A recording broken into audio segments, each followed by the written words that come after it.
Gina is my kind of character. She is easily my favorite character in Garo Vanishing Line right now, and I just love how this episode flowed together.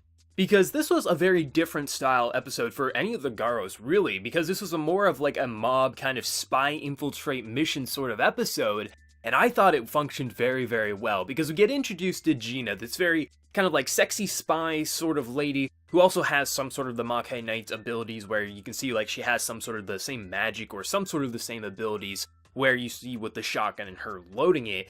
But it just was such a fun and exhilarating episode, and something that I really appreciate with Garo is how different it feels from most anime. Not even just Garo, you know, anime that we've seen so far, but also just anime in general, because this is a very kind of, I'd say very Western feeling style of a show, because you have just this over-the-top action, this over-the-top manliness, but also you have this over-the-top sexiness on top of it. And a lot of the times with anime kind of fan service and like sexual kind of presentation, it's very unintelligent. That's the easiest way I can say it. And what I like about Garo's kind of like sexiness and its kind of presentation with how it does it is you have characters like Sword, who's very much into the female body, but it's a very humorous kind of charm that he has going for him. But then when you have Gina, she is a very attractive female, and she uses her body for her line of work. She knows how to use her body to make men kind of fall in love with her or just really want something that she has to offer, and she knows how to use that and exploit it to get what she wants. And for her line of work, it's perfectly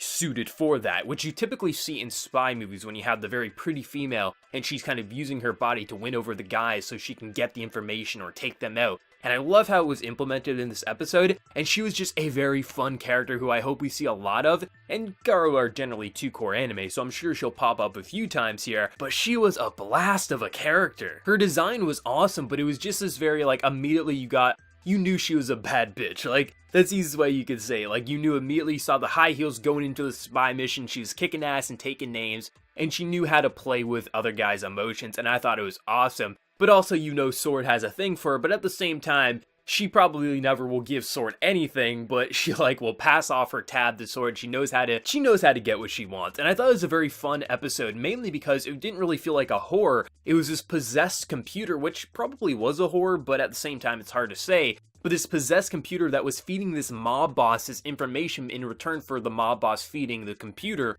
humans to feed on. And I love how the entire mission kind of functioned, where it was a spy episode. This felt like a spy anime, and everything about it was just over-the-top ridiculousness, and I loved it. This was easily the best episode of Vanishing Line by far. It was exhilarating and had a very different feel to it, and I hope that throughout this season we'll see more of these, not just the typical monster of the week horror types like episodes. We'll have more of the just different, like hell, if they even did a Western style episode in Vanishing Line, I'd be down for it. It just feels like it knows how to be very different. It knows how to stick out from other anime, not just Garo, but just other anime in general that have come out as of late, and I'm loving the direction of this. The characters, we got Luke, we got Sword, we got Sophie, who I hope to see more of in the future here, we have, obviously, Gina. There is just a wide variety of personalities and how they're all connected, and just the charm and the comedy and the over-the-top action. This is brilliant, and I really like the set design as well, because obviously we're just in a giant-ass kind of building here,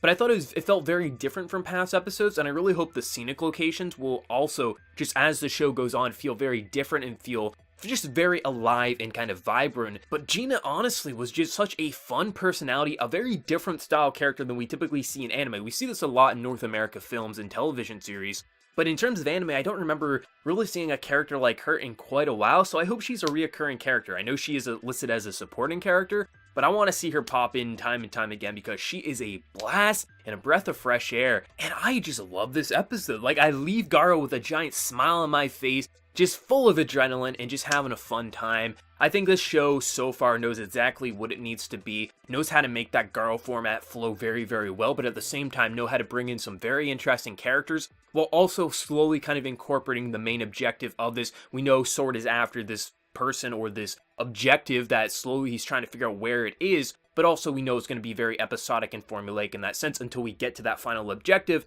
and so far, they're doing a brilliant job. Loved episode 3, dying to watch episode 4, but let me know your thoughts. What did you think of Gina and this new style of episode, and how excited are you for episode 4? Let me know your thoughts, and before you leave, smack that like button, share your support. If you're new to the channel, be sure to subscribe. So until next time, everyone, please take care and have a good one.